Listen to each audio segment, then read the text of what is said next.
Howdy folks, it's the Creepy Kentuckian here with you from Dead Pit Radio. Today we're taking a look at another release from our friends over at Visual Vengeance. It's a part of Wild Eye Releasing, who's been around forever. They're one of the very few companies from that glory era, physical media companies in the early to mid 2000s, that's still kicking. And the reason they're still kicking is they're coming up with creative and innovative ideas for releasing these special editions. Not all these releases are going to be out of the park home runs. What the whole Visual Vengeance line is a celebration of mainly shot on video, straight to video horror films from the 80s and 90s, and Vampires and Other Stereotypes is one from 1994.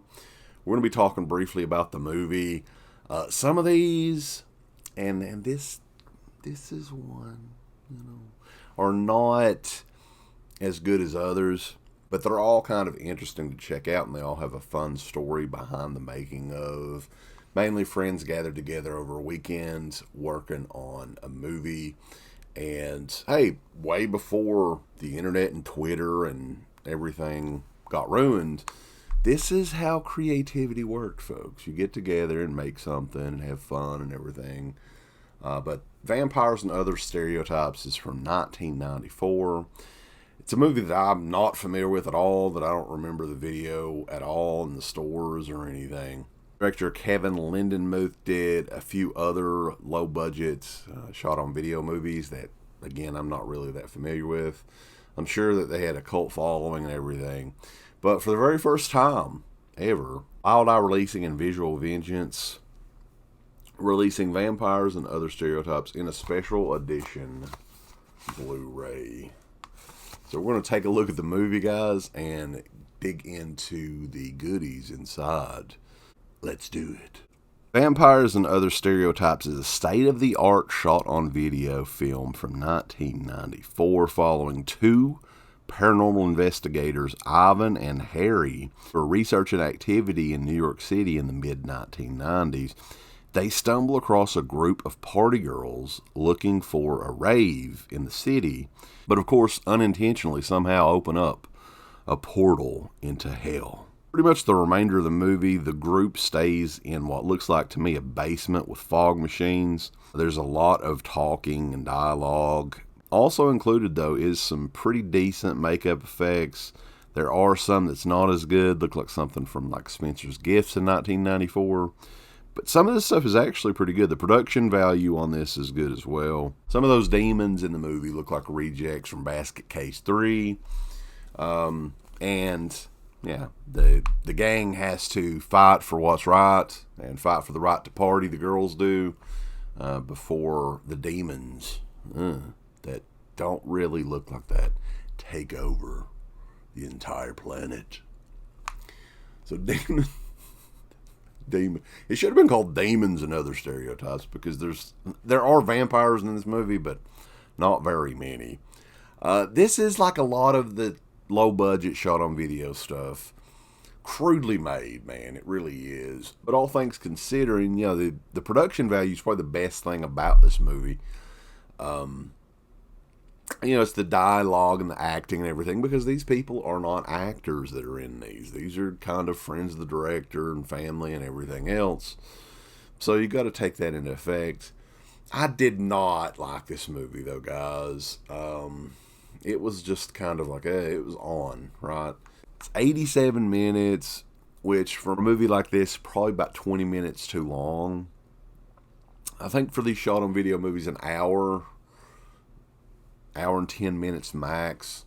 But there's not a whole lot in this. Probably one of the best things about the movie, other than the production value, is some of the makeup effects were actually pretty decent for 1994 no-budget shot-on-video movies. So there is that, but man, overall, this just was not my thing. Now, I can understand how people would enjoy this if you were around during that time period making movies and everything. It's definitely a nostalgic throwback to that sort of thing. But yeah, that Vampires and Other Stereotypes just is not for me. Sorry, guys.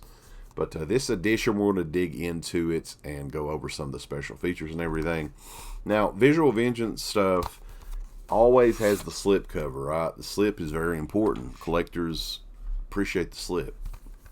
And inside, you have a whole boatload of goodies in here. Some stickers. Check that one out there. Yeah, Vampires and Other Stereotypes. The artwork on all these, I think they get Tom Hodge to do the artwork on these. Does a great job. But also included, you get a making of pamphlet. This is the pamphlet because it's all one sheet, right? You got to understand, pamphlet is all one sheet. A booklet is multiple sheets stapled together. Also thrown in, you get a poster art there. You could definitely frame that. It's pretty cool.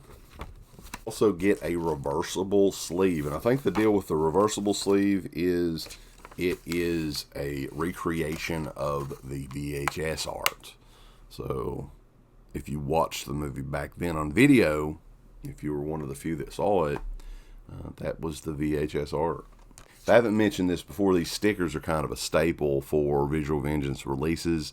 There's the video store stickers. Yeah. Now, there is also a ton of special features included on this Blu-ray edition. We're going to go through those as well. You have an archival 1994 SD master tape from the original 1-inch tape. There is 3 separate commentaries on this. There is interviews with the cast and crew. It looks like pretty much everybody. You have behind-the-scenes image gallery, some early Super 8 films from Kevin Lindenmuth, the director. That also includes commentary. There's an original trailer, Visual Vengeance trailers, and a whole hell of a lot more. Vampires and Other Stereotypes recently came out from our good friends over at Visual Vengeance. If this sounds like something you're into, you may want to check it out. Check us out. We're over at deadpit.com. Give us the thumbs up. Up your butt. Like, subscribe.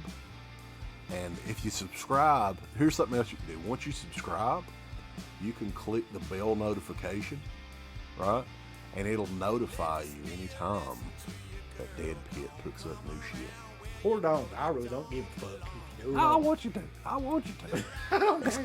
Let's keep our community growing here on YouTube. I don't like it. I don't want you to do nothing. Listen, they need to do that. No, don't you dare touch it. Thumbs up. Subscribe.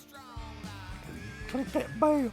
There's all kinds of wonderful shirts over at shop.deadpit.com. Simply the best horror shirts. On TeePublic, there are others, but they all suck. You can get some Dead Pit radio shirts. You can get Last South on the left. The Hills Have Eyes. Texas Chainsaw. Oh, wait, you can't say Texas Chainsaw. All kinds of shirts, folks. You're gonna love them. Shop.deadpit.com. Thank you to all of our supporters on Patreon. Dead Pit on Patreon.com is the only place to check out a complete archive of the old Dead Pit radio shows all the way back from 2005 on, in addition to the midweek shows, fan commentaries, exclusive podcasts, and much more. Dead Pit on Patreon.com if you're interested. Tiers start at only $1.